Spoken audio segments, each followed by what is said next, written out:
Na descrição desse vídeo tem links para compras de obras relacionadas ao tema. Assim você aumenta a sua biblioteca e ajuda o canal. O juiz Wargrave estava sentado pesadamente na sua cadeira de espaldar alto no fundo da sala.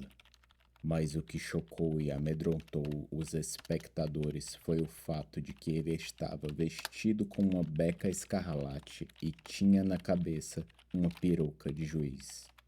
Com um gesto, o Dr. Armstrong sinalizou aos outros que não se aproximassem.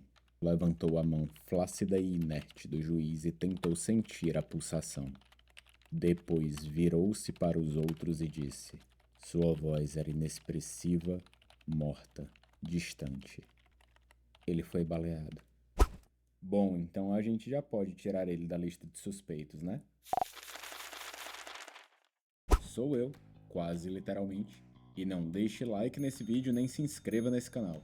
Ei, não, sério, nada de like, nem de inscrição. Presta atenção aqui, ó, mexe nesses botões aí não. Red Herring, ou arenque vermelho em português, é uma técnica narrativa muito usada principalmente em histórias de mistério e investigação para desviar a atenção do leitor, de modo a tornar o final da história mais surpreendente, levantando suspeitas ou implantando pistas falsas para que você continue intrigado com a história, mas não chegue perto demais da solução antes do clímax. A origem do nome vem da ideia que o cheiro do peixe poderia confundir cães de caça perseguindo uma presa.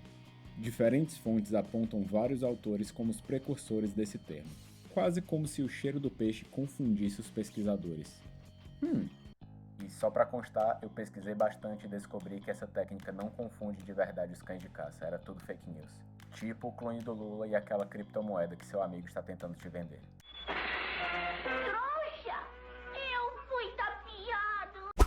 Mas essa técnica pode ser usada em muitos outros tipos de história e de formas não convencionais que permitem a um autor encantar a audiência. Na real, o termo Red Herring hoje em dia pode ser utilizado para descrever a técnica que os autores usam para propositalmente confundir o público em acreditar que a obra vai por um caminho quando na verdade vai para outro. E, apesar de o uso mais comum dessa técnica estar em livros, filmes, séries e jogos de investigação, afinal, se o público descobre a resolução da trama muito antes dela ser revelada, a história pode ficar chata e previsível. Até o final desse vídeo, você vai perceber como ela é usada de outras formas tão interessantes quanto o tradicional. A questão é que sempre que um arenque vermelho é usado, especialmente quando é bem usado, ele torna a narrativa mais interativa, abrindo possibilidades e incentivando teorias sobre o que está acontecendo, fazendo com que o público engaje na obra. Uma das características mais importantes para a gente saber quando algo é realmente um Red Herring é que os personagens da trama também vão seguir essa pista falsa, até que descubram que estão no rastro errado. Ou seja, se o autor simplesmente joga informações soltas para despertar a imaginação, isso não é necessariamente um Red Herring, porque ele estará guiando a atenção apenas do espectador, mas não dos personagens. É importante você lembrar disso para você não ficar achando que todo personagem aleatório que aparece em uma história do Sherlock Holmes é um artifício literário cuidadosamente pensado para desviar a sua atenção. Às vezes o leitor tá só viajando mesmo. Quando você é jovem, tudo faz sentido porque você é burro. Mas calma, se você caiu num Red Herring também não quer dizer que você é burro. Na verdade, se você caiu num Red Herring, é sinal de que você é inteligente e sagaz, está prestando atenção na obra e na intenção do autor. Afinal, até o Sherlock Holmes já caiu em um arenque vermelho no livro Um Estudo em Vermelho. Coincidência. Quando o assassino escreve a palavra vingança em alemão, levando o detetive a acreditar que o criminoso seria germânico. O Bispo Aringarosa de O Código da Vinci também é um caso clássico de arenque vermelho, com a história fazendo parecer que ele é o vilão, só para disfarçar o verdadeiro vilão que vai vir mais tarde. Aringarosa, inclusive, é italiano para arenque rosa, ou arenque vermelho, se você escrever o nome com 2 S. Demonstrando que o Dan Brown já estava ficando sem ideias para anagramas quando escreveu o nome do personagem. Desonra, desonra pra toda a sua família. Pode anotar aí. Mas como eu já disse, nem só de livros investigativos vivem os arenques vermelhos. Eles também são ocasionalmente usados em histórias de romance, especialmente naquelas em que aparece um triângulo amoroso repentino para deixar o leitor desesperado, sem saber se o Aragorn vai ficar com a Arryn ou com a Éowyn, se a Katara vai ficar com o Aang ou com o Zuko, e se o Carlos Daniel vai ficar com a Paulina ou voltar para a Paula Bracho. Na saga Crepúsculo, o flerte entre Jacob e Bella é usado só para causar confusão e conflito no relacionamento de Bella e Edward, já que é revelado mais tarde que o interesse do Jacob é na filha dela, a Resmene, e ele só se sentiu atraído pela mãe porque elas têm um cheiro parecido. E na verdade o destino dele sempre foi com o bebê mais esquisito da história do CGI.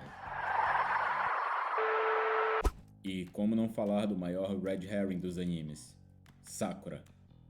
O próprio Kishimoto admitiu em diversas entrevistas que tinha planejado o casal Naruto e Hinata desde o início, mas jogou umas cenas de chip do Naruto com a Sakura para colocar o público no rastro errado, levantando a possibilidade de um casal Naruto e Sakura no final do mangá. O Itachi na verdade nem é um red herring, ele está mais para um plot twist, que não é uma técnica completamente oposta ao arenque vermelho, mas eu vou deixar para explicar isso em detalhes em um próximo vídeo. Histórias de aventura também podem contar com exemplos de arenque vermelho, quando a gente acha que a solução do problema é uma, mas na verdade é outra. Por exemplo, em Frozen, a gente tem o red herring em que os personagens acham que o Hans tem que beijar a Anna para salvar ela de se tornar uma estátua de gelo, para depois acharem que é o Christopher, mas na verdade é a Elsa que se prova como o amor verdadeiro da irmã. Outro exemplo interessante é o Mandarim em Homem de Ferro 3, que é usado como um arenque vermelho desde os trailers, levantando a expectativa de muitos fãs que estavam ansiosos para ver o personagem clássico dos quadrinhos representado no cinema, mas acabaram decepcionados com o resultado. Eu, particularmente, não consigo desgostar de nada que o Ben Kingsley faça. E só para compartilhar, o meu uso favorito dessa técnica vem de uma animação do jovem Scooby-Doo, em que eles tinham um personagem chamado Red Herring, que foi traduzido como Ruivo Herring.